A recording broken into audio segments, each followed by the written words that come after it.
Hey everyone, welcome to the Everyday Human podcast. My name is Easton Taverna. Each day I'll share a reflection written by me and inspired by literature, poetry, music, movies, video games, and more. And after that, I'll share a prompt for you to write your own reflection. Together, we'll explore what it means to be human. Every month, we'll walk a new path, taking a look at life, death, the universe, and everything in between. Thanks for coming along. I'm glad you're here. For more, visit eastontaverna.com or join me on Instagram at _everydayhuman. It is March 21st. Welcome back to the Everyday Human. Today's reflection is titled, You Don't Have to Live Forever. You Just Have to Live. This one was inspired by the poem Immortality by Clare Harner. Clare Harner was a poet and journalist. She lived from 1909 to 1977. And this poem, Immortality, is her most well-known work, and there's a bit of an interesting story around it that I learned of when I came across it last year for this reflection. So it was written by Harner after the sudden death of her brother. It became popular and soon was read often as a eulogy at funerals in Kansas, which is where she was from, and in Missouri, from what I found when I was reading about this story. It was printed in a magazine called The Gypsy in 1934. But this poem is often titled incorrectly and attributed to anonymous or incorrect sources. I saw some websites have it written by Mary Elizabeth Fry, who it turns out did not write it, from what I've learned. But this person, Fry, would hand out Xeroxed copies of the poem with her name attached to it, to the point where I guess it circulated in that regard, and eventually, this person claimed, yes, I was the original writer. But it turns out that's not the case. It was Clare Harner. So there you go. Interesting story, unfortunate, but I hope Clare Harner gets the correct recognition she deserves for writing this poem. Anyhow, you may have heard this poem before at funerals or in movies or TV shows, but let's get into it right now. It goes like this. And again, this is titled Immortality. Do not stand by my grave and weep. I am not there. I do not sleep. I am the thousand winds that blow. I am the diamond glints in snow. I am the sunlight on ripened grain. I am the gentle autumn rain. As you awake with morning's hush, I am the swift, up-flinging rush of quiet birds in circling flight. I am the day transcending night. Do not stand by my grave and cry. I am not there. I did not die.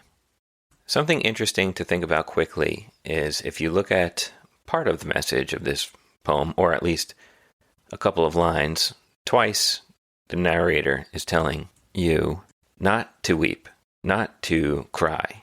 And then if we look at March 18th reflection, Blurry Vision, which was inspired by a line from The Return of the King, there we focus on being able to weep and to cry for those that you've lost, because not all tears are an evil. But in between those two commands not to cry in Harner's poem, you have all of the reasons they're giving you not to cry, because they're saying it's not really over. They still exist in one way, shape, or form, and the relationship continues, the life continues. Anyhow, I love that sort of contradiction in these different quotes or different reflections. I think it's okay to think of them both as being right for certain times, certain points. I mean, that's what it kind of is to be human, right? There's never just one set way of doing things. We are constantly changing. Our reactions and emotions are constantly changing.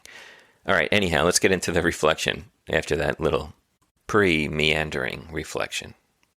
Your 39th birthday comes and goes, 10 times over, in fact.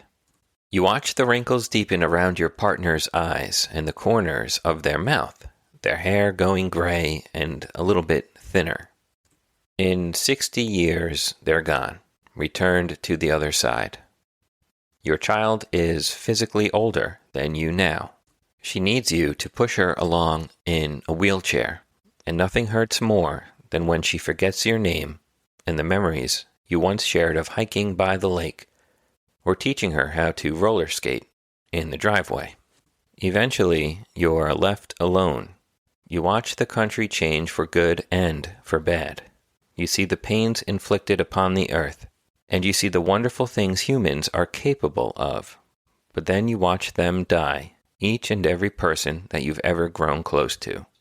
You watch them all die like the plants in a garden after the first frost steals through the night. Immortality, something that humans have dreamed of since we became conscious of our own short and precious lifespan. Books have been written on it, movies made, and quests undergone by hopeful travelers in search of legendary fountains from which to drink everlasting youth. And today you can find millionaires and billionaires desperately seeking treatments and interventions and protocols to extend their lifespan as far into the future as they can. But they're all missing the point. The moral of those stories is that immortality is a curse, and that any life worth living eventually has to end. Immortality would take away one of the key elements that defines our existence as humans, our impermanence. The short-lived nature of our lives is what makes our feelings, emotions, and actions so very intense. It is what gives us our purpose. Use the time you have wisely, because it's all you've got. It's tragic in a way, but it's also deeply poetic and sometimes even heroic. The next time you're fretting over the draining hourglass of your life, remember that this journey toward death is what it means to be alive. And besides, you are immortal in a way, aren't you? You whose body is made of star stuff. You who have been the winds that blow, the snow the sun glints off and the autumn rain, the birds in the bushes and everything else. Do not despair over your mortality. Instead, think on it. What will you be next? And there ends today's reflection. And now it's time for your reflection question. So, write down your thoughts about this one in your journal or on your napkin, or just consider while you're looking out the window or taking a nice walk.